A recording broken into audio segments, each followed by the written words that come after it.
Jedziemy w nieznane. Tym razem odwiedzimy dwa miejsca. Pierwszym z nich jest miasto położone nad brzegiem Zatoki Bråviken. O, to właśnie tu. To jedynie 160 km na południowy zachód od Sztokholmu.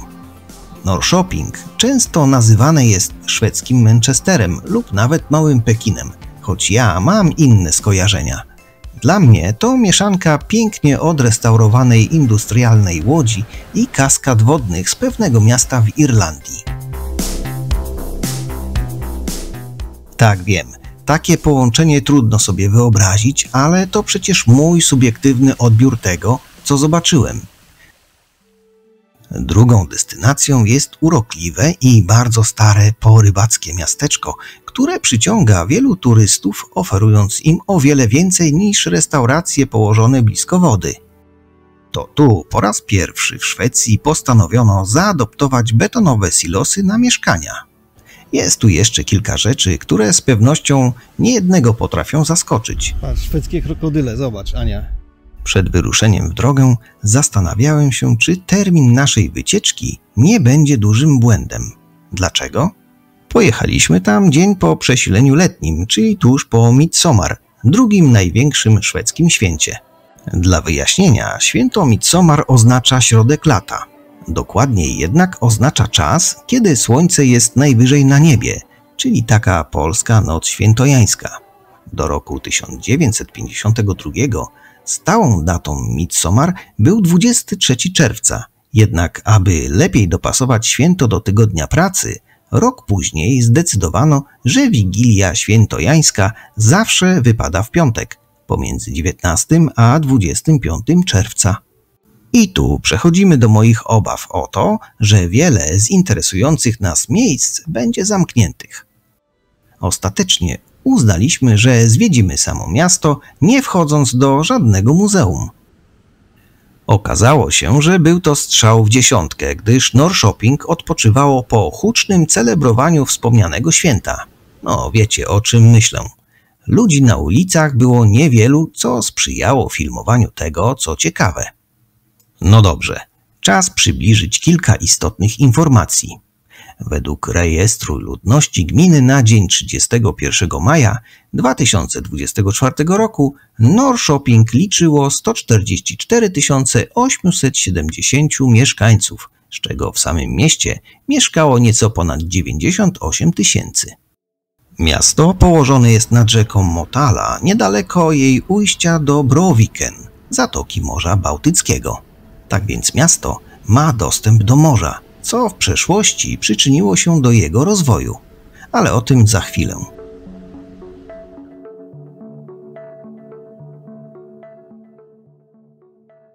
Znajdujemy się w odpowiednim miejscu, by przybliżyć najciekawsze fakty historyczne związane z tym miejscem, a jesteśmy w Industriområdet. To obszar przemysłowy, gdzie wzdłuż rzeki stoją stare fabryki tekstylne, jednak teraz w odnowionych obiektach tętni życie kulturalne. Odwiedzający mogą zwiedzić muzea, galerie sztuki i sale koncertowe, a wszystko to na tle imponującej architektury przemysłowej. To, jak wygląda to miejsce i czym wcześniej było, sprawiło, że miasto Łódź stało się pierwszym skojarzeniem, jakie przyszło mi do głowy. Te cuda architektury, niegdyś centra produkcji tekstyliów, są obecnie cichymi narratorami pracowitej historii Norrköping, a jest ona bardzo ciekawa. Jednak, aby zbytnio nie przynudzać, postaram się podać Wam najciekawsze fakty. Historia Norrköping rozpoczęła się w 1384 roku, kiedy osadzie nadano prawa miejskie. Do tego czasu ludzie żyli tu od dawna w pobliżu wodospadów rzeki Motala.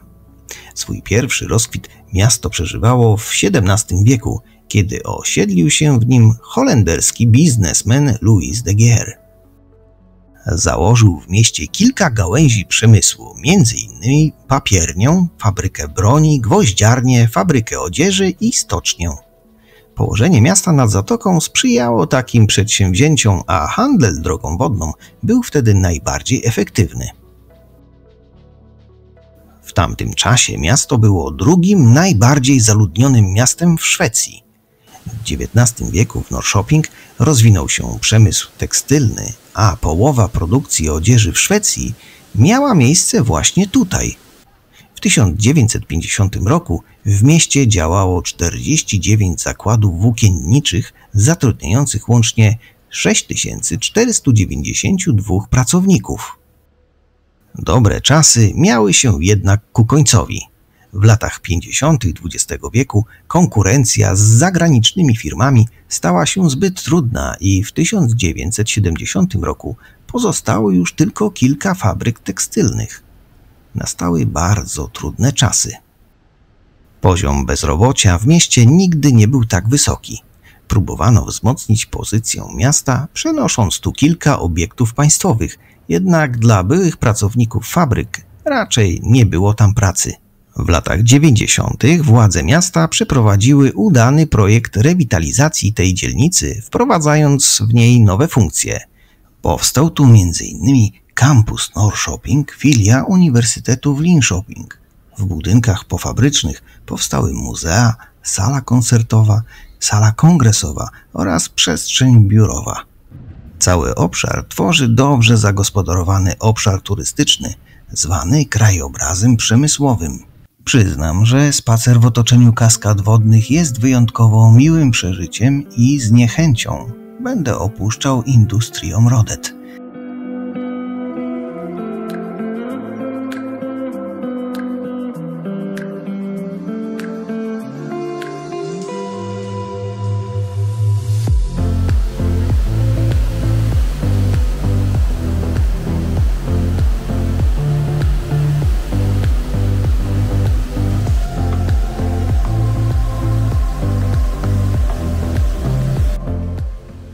Zanim udamy się w następne miejsce, zdradzę Wam kilka ciekawostek dotyczących Norrköping.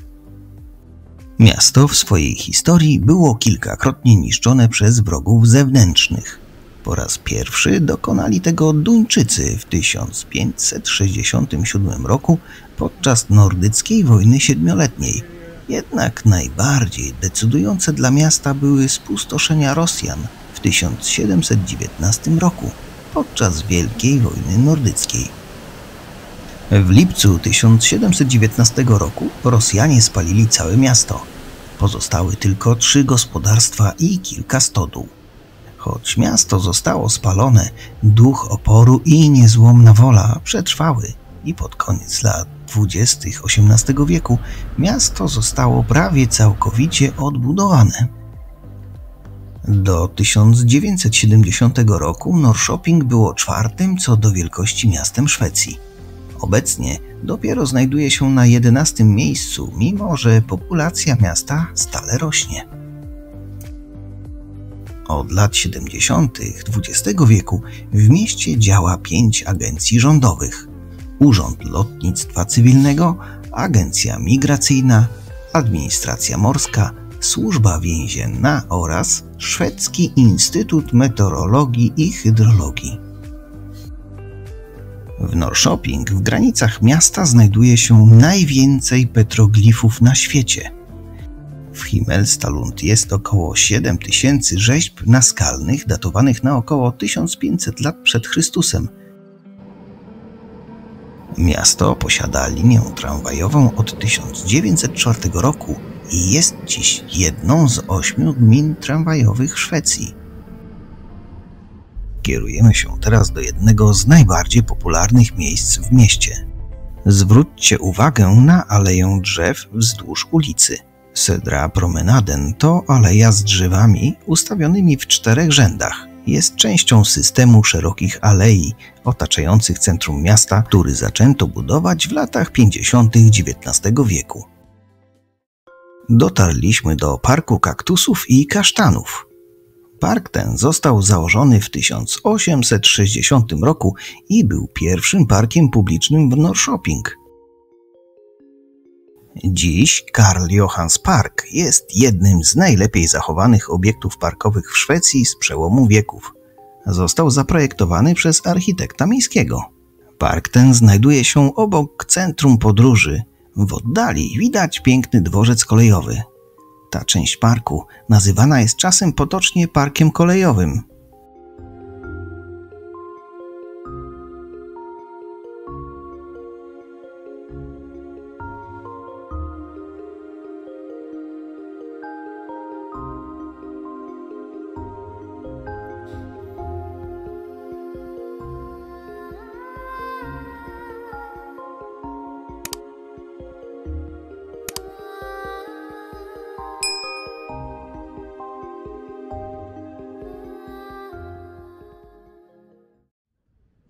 Drottninggatan to jedna z głównych arterii Norrköping, wypełniona mieszanką sklepów, kawiarni i perełek kultury.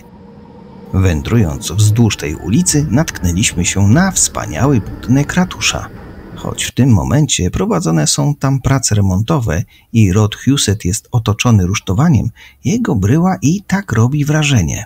68-metrowa wieża została oparta na 4 potężnych betonowych filarach, z których najdłuższy osiąga powierzchnię skał dopiero 20 metrów pod powierzchnią gruntu. Spacer bocznymi uliczkami to również możliwość podziwiania wspaniałej architektury oraz poznania miejsc mniej oczywistych, choć równie zaskakujących. Czas wyrwać się z szumu bądź co bądź sporego miasta i zasmakować uroczej idylli małego miasteczka. Söderköping znajduje się we wschodniej części prowincji historycznej Östergötland, około 15 km na południowy wschód od Norrköping. Przez miejscowość przepływa rzeka Sturan i wody kanału Göta. O tym kanale wspomniałem już w filmie o Linköping, dlatego teraz mówić o nim nie będę. Söderköping ma długą i interesującą historię. Na skrzyżowaniu Sturan, wpadającego do Morza Bałtyckiego i drogi do Kalmaru we wczesnym średniowieczu, wyrosło tutaj duże miasto. W centrum miasta w dużej mierze zachowała się średniowieczna sieć ulic, jednak w innych częściach miasta można podziwiać drewnianą architekturę małomiasteczkową. Pod ziemią w kilku miejscach na głębokości ponad 4 metrów ukryte są pozostałości średniowiecznej osady. W XVII wieku miasto straciło na znaczeniu jako port.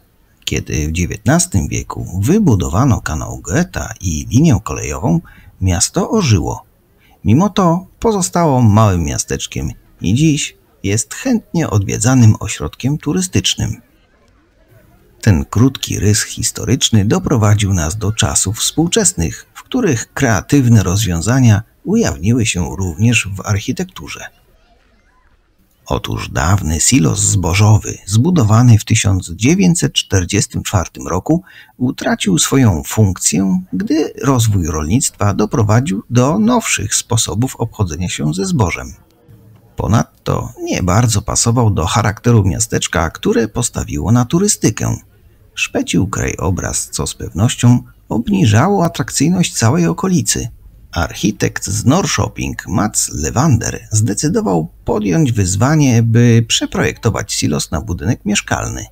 Stwierdził, że nie trzeba wyburzać budynku, a jedynie zaadoptować go na mieszkania.